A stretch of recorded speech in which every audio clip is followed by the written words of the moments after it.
Las leyes se bajan de los códigos y se suben claritas a la radio para que las comprendas y las uses a tu favor. La Facultad de Derecho y Radio Universidad de Chile presentan Derecho al Aire, un programa con todas las de la ley, donde analizaremos temas de actualidad para acercar el derecho a la ciudadanía, con Diana Macís y Silvia Peña. La popularmente conocida Ley Cholito nació a raíz de una brutal golpiza que sufrió un perro callejero a inicios de 2017 en el barrio Patronato, en Recoleta, en Santiago. Esto movilizó a una gran cantidad de personas que por redes sociales comenzó a solicitar pena de cárcel para los autores del abuso. 8 años después, hoy se habla de los nuevos hijos de familias multiespecies. Todos somos animales, los humanos y los no humanos. Pero así como existen los derechos humanos, ¿qué pasa con los derechos de los otros animales? ¿Habremos cambiado tanto o no habremos cambiado nada? Soy Silvia Peña y hoy en Derecho al Aire hablaremos de los humanos y la relación que tenemos con los otros animales no humanos. Para ello, estoy con la abogada de la Universidad de Chile, Javiera Farga. Ella es integrante de la Fundación Derecho y Defensa Animal, es profesora del curso de Formación General, Animales y Sociedad de la Universidad de Chile. También está estudiando un magíster en filosofía y haciendo una tesis sobre ética animal. Bienvenida, Javiera. Muchas gracias. A ver, partamos por qué es o de qué hablamos cuando hablamos de ética animal, que suena raro. Bueno, la ética animal es una rama de la ética que busca estudiar nuestra relación con los animales no humanos y especialmente qué deberes tenemos hacia ellos, si es que tenemos algún deber y por qué tenemos esos deberes. ¿Y qué deberes, por ejemplo? Bueno, dependería de la corriente de ética normativa a la que nos adscribamos, pero podríamos decir en general que tenemos un deber de respeto hacia los animales. Ya, solo respeto, pero hay algo más. O sea, suponemos que todos hemos tenido contacto con algún animal como mascota, que es lo más común, ¿verdad? ¿Qué respeto? O sea, resulta que la idea de la ética animal es cómo nos relacionamos con todos los animales. Entonces, claro, incluye a las mascotas, pero el área de estudio abarca a todos los animales en general, considerando que también nosotros somos animales humanos. No somos una especie o un tipo de ser distinto al resto de los animales. Y bueno, otro principio que podría existir respecto a qué deberes tenemos con los animales sería el principio de igual consideración de intereses, que sería la idea de que tenemos que considerar dos intereses que sean equivalentes con el mismo peso, ya sea que este interés pertenezca a alguien de la especie humana como a alguien de alguna especie animal no humana. ¿Y un ejemplo? Para explicarlo claro, porque ya, soy animal yo también. Sí, pero ¿cómo me diferencio, no sé, del gato? O sea, más allá de la forma y todo eso. O sea, somos diferentes. Por ejemplo, un animal no necesariamente tiene un interés en votar, en participar en las elecciones políticas mediante el sufragio. Y nosotros sí. Pero los intereses que sí tenemos en común con los animales, como el interés en no sufrir, ese interés tiene que ser considerado con igual peso. Es decir, por ejemplo, un cuchillazo en tu brazo te va a doler en cierta magnitud, y un cuchillazo en una pierna de un perro o de un cerdo también le va a doler con esa misma magnitud o una magnitud muy similar. Entonces, ese interés en no sufrir podríamos decir que es equivalente en el caso de los humanos y en el resto de los animales. Entonces, aunque nos distingamos porque nosotros como seres humanos tengamos capacidades cognitivas más complejas, ese hecho no es un hecho moralmente relevante para determinar a quién tenemos que considerar o no en términos de quién nos importa moralmente. Ya. Entonces, esa diferencia, o eso, más que diferencia, lo que tenemos en común tiene que ver con sentir, con ser sintiente. Así es. La gran mayoría de los animales no humanos, incluyéndonos, somos capaces de sentir. La sintiencia es esta capacidad de tener experiencias positivas y negativas, de sentir dolor y disfrute. Y esta sería la característica relevante para determinar quién importa moralmente, que sería como lo que está preguntándose la ética animal al final, ¿quién importa? Y la respuesta sería: importan todos los que pueden sentir. Esto es porque todos los que pueden sentir pueden sufrir, y todos los que pueden sufrir tienen un interés en no sufrir, básicamente. ¿Qué pasa en los animales que son de producción, no sé cómo se llaman, los que son para, qué sé yo, para carne, o las gallinas, que dicen, por ejemplo, gallinas libres o libre pastoreo. ¿Eso asegura algo? ¿Tiene que ver con esto o nada que ver? O sea, todos los animales que comúnmente se usan para producción de carne, pero también de vestimenta, animales de laboratorio, todos los animales que el ser humano usa para distintos fines, todos ellos también son sintientes. Y eso significa que también tenemos que considerar sus intereses con el mismo peso. O sea, el interés de no sufrir de una gallina, de un perro y mío, el interés particularmente de no sufrir, sería equivalente. Y entonces, bueno, ahí queda abierta la pregunta de si consideramos entonces que las prácticas a las que los sometemos rutinariamente son éticas. Claro, y son éticas, pero ¿qué pasa con la norma o con el derecho? Porque, claro, esto puede ser motivo de estudio y dejar ciertos como parámetros, ¿verdad? Morales, como dices tú, pero en los hechos, más allá de lo teórico, de decir, bueno, claro, no debe sufrir la vaca, el perro. Claro. En los hechos, actualmente los animales están regulados como bienes muebles. En el derecho existen dos grandes categorías: las personas o sujetos de derechos y los objetos o bienes. Y actualmente los animales son considerados bienes. ¿Qué significa esto? Esto significa que los animales son objeto de dominio, y esto significa, más concretamente, que aquellos que son los dueños de los animales pueden ejercer las tres facultades del dominio, que son uso, goce y disposición. La facultad de uso implica que podemos utilizar a los animales para lo que queramos, ya sea como vestimenta, entretención, compañía, alimento. Goce significa que podemos en concreto apropiarnos de sus crías, es decir, yo tengo un perro que es mío, ese perro tiene crías, las crías también son mías, y la disposición, que significa que yo puedo enajenar, es decir, vender, regalar al animal, o también puedo destruirlo. Entonces, así como yo, por ejemplo, puedo destruir un televisor que es mío a martillazos, en principio yo puedo destruir un perro que es mío a martillazos, pero sucede que en nuestra legislación esta facultad de disposición se encuentra restringida gracias al delito de maltrato animal.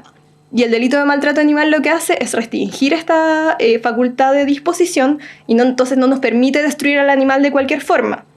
Y bueno, eso se hace a través de lo que se denomina el delito de maltrato animal, que sería toda acción o omisión ocasional o reiterada que injustificadamente causare daño, dolor o sufrimiento.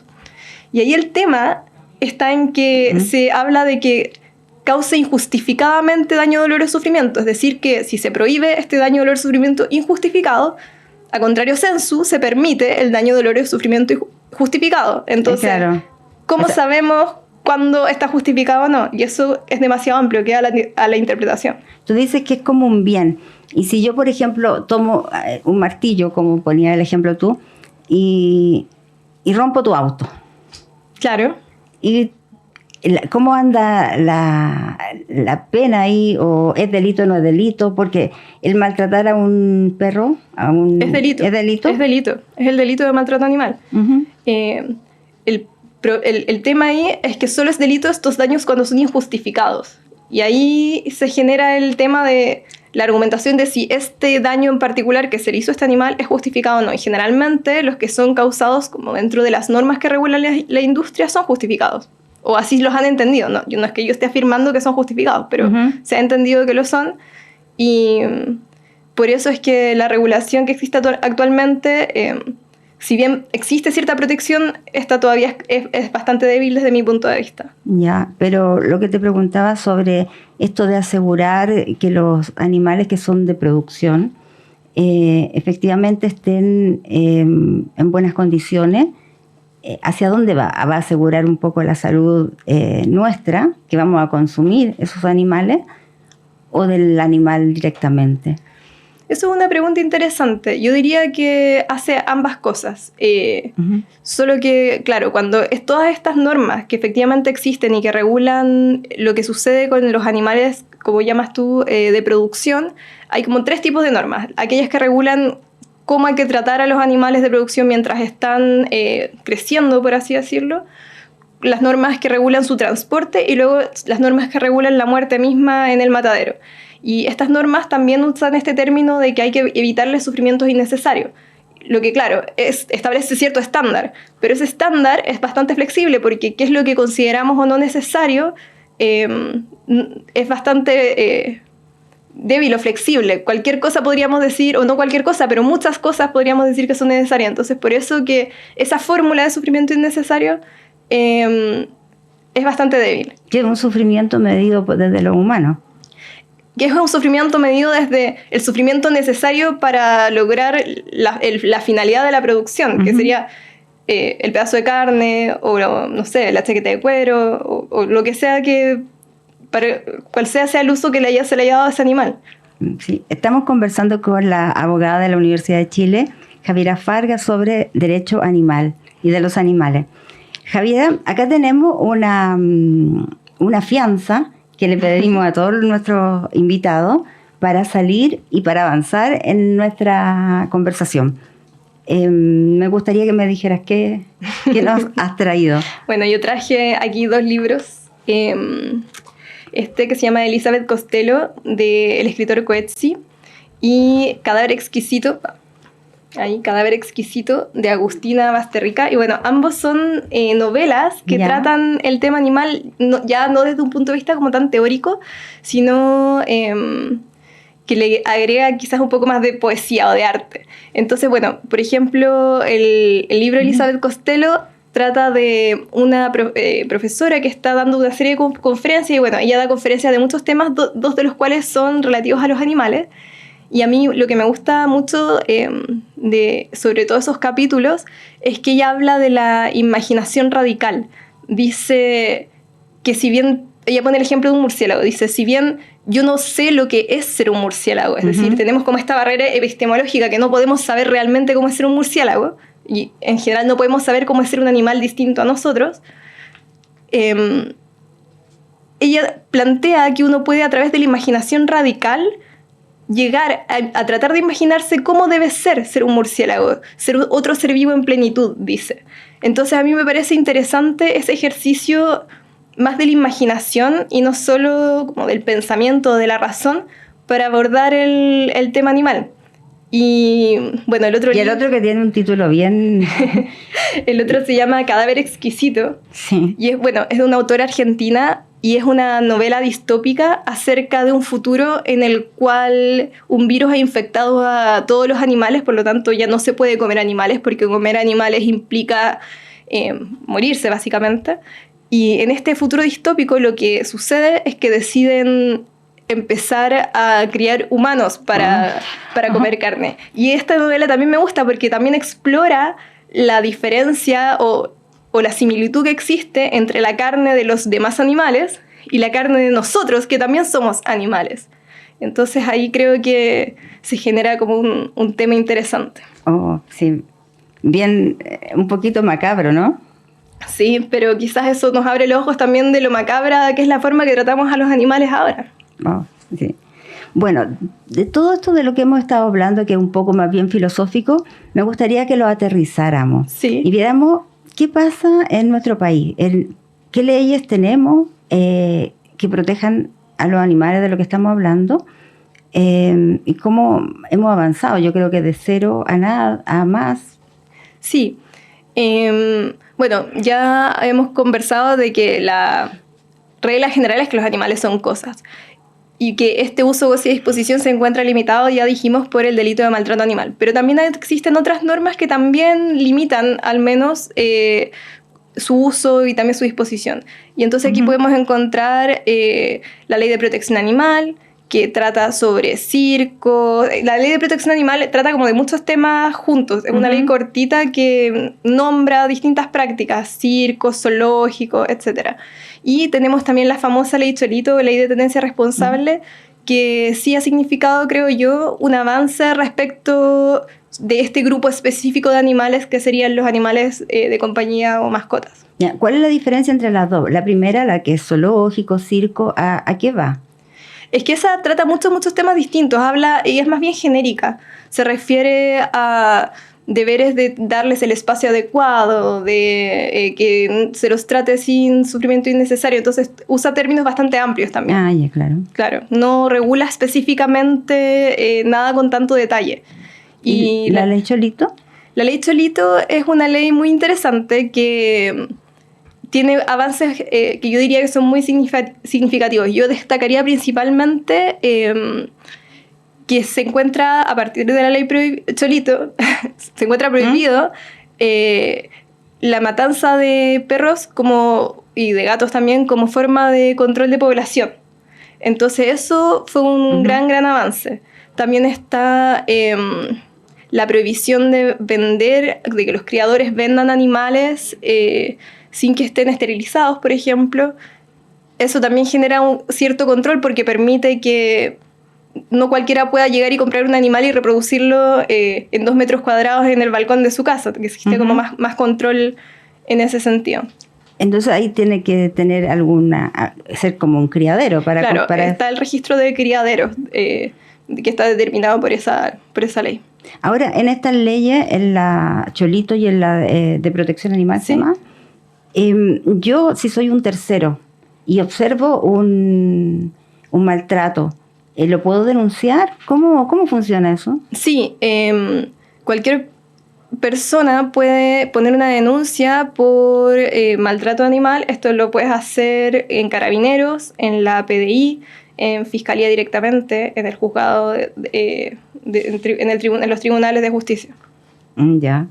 ¿Y el Registro Nacional de Mascotas va a raíz de la ley Cholito o es otra cosa? No, el Registro Nacional de Mascotas es un registro creado por la ley Cholito. Ya. La ley Cholito crea varios registros de animales que han ido poco a poco empezando porque claro, los creó hace tiempo, pero poco a poco han ido cada vez existiendo en la realidad y no solo en el papel. Ya. ¿Y qué pasa si yo tengo un animal y no está registrado? ¿Estoy como en falta o no? Es un deber de la ley de tenencia responsable, o sea, se entiende como parte de la definición de la tenencia responsable registrar al animal. Entonces es un deber que todas las personas que tienen animales los registren para que así podamos tener realmente la información acerca de esto. Uh-huh. Ahora hay una cosa que a mí me llama la atención, y tiene que ver con... En nuestro país, y se está discutiendo, de hecho, en el Congreso, la ley de eutanasia. Sin embargo, es súper común ver que a los animales, sobre todo los de compañía, se duermen, ¿verdad? Cuando tienen, claro, o están muy graves, o tienen una enfermedad, y se hace eutanasia. ¿Eso está regulado? ¿Cómo funciona? Bueno, a diferencia de la eutanasia de los seres humanos, donde tiene una regulación bastante estricta, en realidad, al menos a nivel legal, no está regulado cuándo es posible realizar, entre comillas, esta eutanasia respecto de las mascotas. Sucede que el estándar ahí suele ser mucho menor porque pasa que llegan, no sé, perros o gatos con alguna herida a una veterinaria. Luego la veterinaria le dice que tiene que hacer este tratamiento, la persona dice que no tiene para pagar, por ejemplo, y entonces se le ofrece la alternativa de, entre comillas, eutanasiarlo. Dormirlo. Claro, y esto pasa porque, a diferencia, por ejemplo, de los humanos, que cuando alguien no tiene dinero para pagar algo que es una urgencia, se procede con la ley de urgencia. No existe algo similar en el caso de los animales. Entonces yo al menos considero que eso no es realmente una eutanasia. Ahora, eso es lo que sucede y que es el criterio que eligen o como que deciden básicamente los veterinarios en el momento para evitar como este mal peor que sería enviarlo a morir lentamente de dolor, pero realmente eso no sería una eutanasia porque ese animal podría recuperarse. Es un tema de recursos, de organización más sistémico. Pero no existe una atención, una cobertura, por así decirlo, de los animales. No existe. ¿Y se ha discutido? Bueno, se ha discutido porque además es caro. Es que claro, se le da poca prioridad en general a estos temas, cuando igual estamos hablando de situaciones que son de sufrimiento real de individuos, de muertes reales que están pasando y de individuos que muchas veces son considerados también como parte de la familia. Entonces, esto, aunque a algunas personas le resten importancia, es importante. O sea, a cualquiera que se le haya muerto una mascota sabe que es importante. Claro. Entonces, y se habla, hay una generación que está como dejando de lado la idea de tener hijos, pero sí tener mascotas. Entonces, algo debería discutirse ahí, ¿no? Claro, ahí viene todo el tema de la familia multiespecie, que es esta idea de que, no sé si que los animales sean hijos, porque eso, bueno, dependerá de cómo lo sienta cada persona con respecto de sus propios animales, pero más bien de que los animales son una parte propia de la familia. Y se ha discutido esta idea de que cuando hayan separaciones o divorcios se pueda regular qué es lo que vamos a hacer con los animales que vivían con esta pareja. Por ejemplo, claro. Y bueno, en Chile eso no está regulado, pero en otros países esto sí es así. Por ejemplo, en Suiza se establece que el animal se va a ir con aquel individuo de la pareja que garantice mejor su bienestar. También en Portugal se dice que se va a tener en cuenta tanto el bienestar de los cónyuges, el bienestar de los hijos y el bienestar del animal. O sea, se van a ponderar los tres para decidir con quién se queda el animal. Y eso me parece que son soluciones que aquí estarían haciendo falta. Muy bien. Tengo entendido que estuviste en la conferencia internacional PAIR, ¿así se llama? Sí. En Edimburgo. Sí. Cuéntame un poco de eso y de qué hablaste allá en eso. Esta era una conferencia en la Universidad de Edimburgo sobre Animal Advocacy. Se juntaron distintas personas dedicadas al estudio de la ética y el derecho animal. Y cada uno tenía distintas aproximaciones a este tema. Yo en particular hablé acerca del colonialismo y los animales. Y, por ejemplo, me enfoqué en que cuando los colonizadores vienen a las colonias, ellos se llevan artefactos para ser expuestos en museos, pero también se están llevando tanto animales como indígenas para ser expuestos en zoológicos. Entonces el zoológico es una institución en su origen colonial. Y esta idea de que como nosotros pensamos sobre los animales, cómo nosotros los tratamos, cómo nosotros nos vemos en relación con ellos, todo eso ha sido influido fuertemente por el pensamiento colonial. Ahí podemos ver, por ejemplo, las ideas de Descartes, que decían que los humanos y los animales somos dos tipos diferentes de cosas, cuando en realidad somos todos animales. No existe esta diferencia radical en que los seres humanos son un ser separado y distinto y especial y el resto de los animales no. Con la teoría de la evolución vemos que somos todos animales. Sí, ¿y cuáles eran las tendencias de lo que tuviste ahí de las exposiciones? Vi muchas cosas. Habían cosas interesantes sobre inteligencia artificial, vi estudios estadísticos acerca de cuáles son las estrategias más eficaces para promover el avance, por ejemplo, de las dietas basadas en plantas.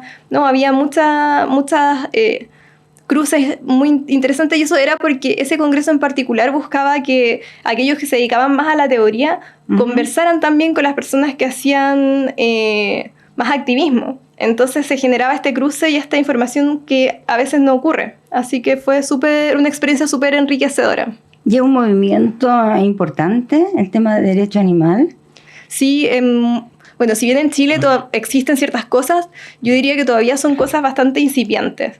En cambio, en otros países existen centros dedicados al estudio del derecho animal. En Cambridge, en Yale, por ejemplo, hay centros dedicados exclusivamente al estudio del derecho animal. Hay revistas y en hartos países existe esto que, la idea es aquí que en Chile vaya cada vez más en crecimiento. Bueno, Javiera, tú querías anunciar algo que tenías.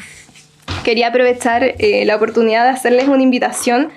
El lunes 10 de noviembre a las 4 de la tarde en la Facultad de Derecho va a haber una conferencia que se llama Escuchar a los animales, lenguaje, filosofía y derecho, de la filósofa y artista Eva Meijer. Ella es una artista y filósofa neerlandesa, holandesa. Sí.